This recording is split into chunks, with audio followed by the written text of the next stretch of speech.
to Story Time with Lily Elf. That's me. Today we will be reading The Three Kings by Henry Wadsworth Longfellow.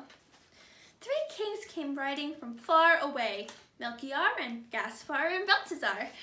Three wise men out of the east were they, and they traveled by night and they slept by day, for their guide was a beautiful, wonderful star.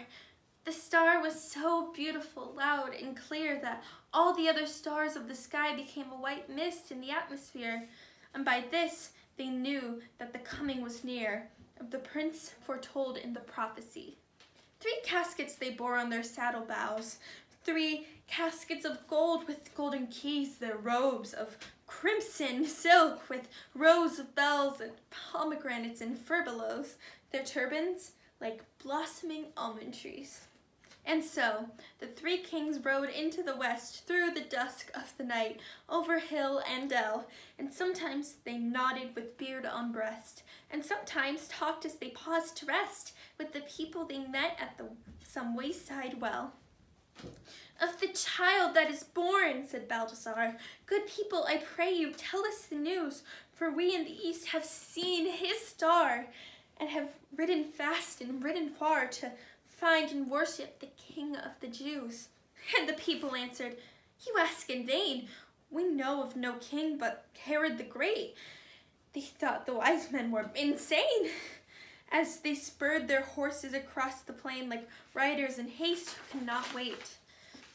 And when they came to Jerusalem, Herod the Great, who had heard this thing, sent for the wise men and questioned them and said, "Go on to Bethlehem and bring me tidings of this new king."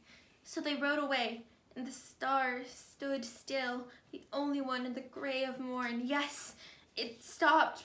It stood still of its own free will, right over Bethlehem on the hill, the city of David where Christ was born. And the 3 kings rode through the gate and the guard, through the silent street, till their horses turned and neighed as they entered the great inn yard.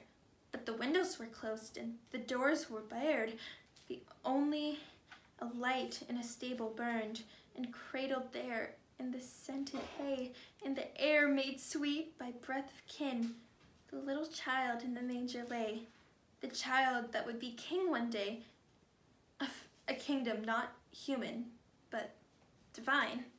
His mother, Mary of Nazareth, sat watching beside his place of rest, watching the even flow of his breath, for the joy of life and the terror of death were both mingled together in her breast. They laid their offerings at his feet. The gold was their tribute to a king. The frankincense, with its odor sweet, was for the priest, the paraclete, the mirth for the body's burying. And the mother wondered and bowed her head and sat as still as a statue of stone. Her heart was troubled yet comforted, remembering what the angel had said of an endless reign and of David's throne.